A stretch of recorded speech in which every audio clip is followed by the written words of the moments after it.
Assalamualaikum warahmatullahi wabarakatuh. Perkenalkan, nama saya Suci Rocky Putri dengan NPM 211000088. Jadi di sini saya akan mempresentasikan hasil resensi saya mengenai jurnal The Case of the Spellician Explorer. Yang mana saya mungkin akan menjelaskan kronologinya secara pendek terlebih dahulu. Bahwa jadi ada peristiwa longsor yang menyebabkan 5 orang terjebak di dalam gua. Jadi dalam 2 hari kemudian mereka baru berkomunikasi dengan tim penyelamat bahwa mereka dapat diselamatkan ketika 10 hari ke depan. Lalu yang pertama tuh mereka mencoba berkomunikasi dengan dokter. Mereka bertanya bahwa apakah kita masih bisa bertahan hidup jika memakan salah satu orang yang ada di antara mereka. Lalu dokternya pun menjawab bahwa bisa. Dan mereka pun menanyakan kembali kepada dokternya siapa yang pantas dikorbankan di antara mereka, tetapi dokter pun tidak bisa menjawab. Mereka pun menanyakan hal yang sama kepada ahli hukum dan juga pendeta, yang pada akhirnya mereka mendapatkan jawaban yang sama juga. Karena mereka tidak mendapatkan jawaban, salah satu dari mereka pun mendapatkan usulan untuk melakukan undian memakai dadu, bahwa hal ini untuk memutuskan siapa yang pantas untuk dijadikan santapan oleh mereka. Pada awalnya yang mengusulkan hal tersebut ialah Roger Wetmore. Namun setelah itu ia memilih untuk menunggu 1 minggu lalu boleh melakukan aksi lempar dadu. Karena keempat tempatnya tidak terima, akhirnya lempar dadu tersebut dilakukan sebelum 1 minggu berlalu. Yang pada akhirnya yang terpilih dalam dadu tersebut ialah Roger Wetmore. Ketika diminta untuk melakukan pembelaan, Roger Wetmore ini memilih untuk tidak memberikan pembelaan, yang pada akhirnya keempat orang tersebut membunuh lalu memakan Roger Wetmore. Setelah Roger Wetmore terbunuh, tim penyelamat datang setelah 3 hari dari hari ke-20. Tetapi 10 orang tim penyelamat tersebut meninggal dunia setelah melakukan penyelamatan.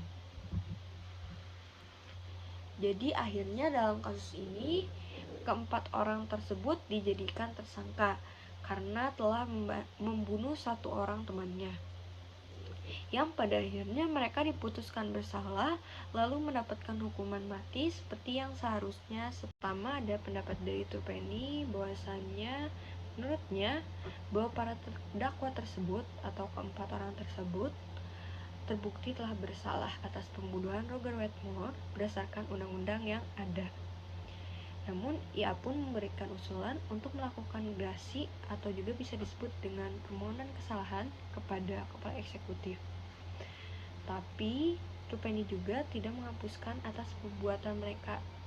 Perbuatan yang dimaksud oleh Trupeni ini ialah pembunuhan, yang mana menurutnya hal ini menjadikan hukum agar tetap adil, namun Trupeni tidak menyampaikan hukum yang ada atau undang-undang yang ada.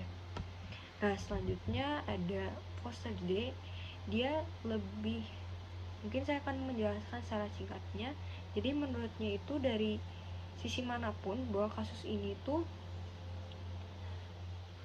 sudah bisa dinilai bahwasanya para terdakwa tersebut tidak bersalah atas kejahatan pembunuhan terhadap Roger Wetmore. Dan dia tuh meminta agar untuk menyampingkan hukum yang ada. Dia lebih mementingkan moral lalu dibandingkan hukum yang ada gitu. Selanjutnya ada pendapat dari Ted Lim bahwa menurutnya ini dalam kasus tersebut bisa dikatakan adanya kekosongan hukum, yang mana 4 orang tersebut tidak pantas sebenarnya untuk diberikan hukuman mati, tetapi dalam undang-undang juga tidak ada yang mengatur mengenai kasusnya.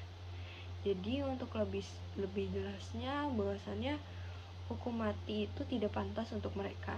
Namun di sisi lain juga belum ada tuntutan yang pantas untuk para pelaku.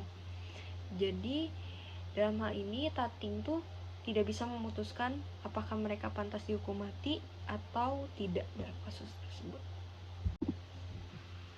Baik, selanjutnya ada pendapat dari Kane, yaitu bahwa dia lebih berfokus pada aspek hukum dalam kasus ini, yang mana dalam undang-undangnya mereka setuju untuk dihukum mati dan percaya bahwa keempat penjelajah ini atau para pelaku ini harus dihukum karena tindakannya. Jadi Kenji ini berpendapat bahwa bukti yang ada tuh telah cukup kuat untuk membuktikan bahwa mereka itu pembunuh gitu. Lalu ada beberapa lagi sebenarnya bahwasannya dia pun menjelaskan bahwa percaya bahwa hukum itu harus ditegakkan dengan tegas dan konsisten. Makanya dia lebih memilih pada undang-undang yang ada. Jadi dia berpendapat juga bahwa hakim harus mengikuti hukum dengan ketat dan tidak boleh membiarkan emosi atau keyakinan pribadi mereka mempengaruhi keputusan mereka.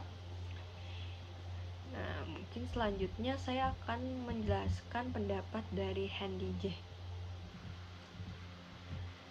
Jadi dia memiliki sebuah pandangan yang kompleks mengenai kasus ini. Dia melihatnya sebagai sebuah dilema moral yang menantang asumsi dasar tentang hukum dan keadilan. Jadi menurutnya itu ada ketidakpastian bukti yang mana ia telah meragukan validitas bukti yang digunakan untuk menghukum penjelajah gua. Jadi dia percaya bahwa bukti tersebut tidak cukup kuat untuk membuktikan bahwa penjelajah gua telah membunuh orang lain. Nah, Handy J juga telah menentang hukum mati yang ada dalam undang-undang dalam segala bentuk, dan dia pun percaya bahwa hukuman mati adalah hukuman yang tidak dapat diubah. Selanjutnya pendapat saya mengenai kasus ini bahwa saya setuju dengan beberapa pendapat dari kelima orang tersebut, bahwasannya memang sebenarnya keempat orang tersebut telah mengalami penderitaan selama terjebak di dalam longsor. Selain itu, tim penyelamat pun telah mengorbankan 10 orangnya untuk menyelamatkan keempat orang tersebut. Pengorbanan tersebut menurut saya sangat disayangkan jika pada akhirnya keempat orang itu pada akhirnya dihukum mati. Tapi namun karena tidak ada bukti atau saksi yang pasti, bisa saja sebenarnya keempat orang tersebut telah memanipulasi bukti. Benar bahwa mengapa keempat orang tersebut tidak memiliki untuk memotong bagian dari tubuhnya sendiri saja untuk bertahan hidup dibandingkan dengan memakan tubuh salah satu temannya. Yang pada akhirnya menurut saya keempat orang tersebut tidak pantas untuk diberikan hukuman mati atau gantung, karena pada saat itu mereka sedang di dalam posisi yang sangat mengkhawatirkan. Dan juga ada di sisi lain karena dalam undang-undang juga tidak ada yang mengatur mengenai kasus ini.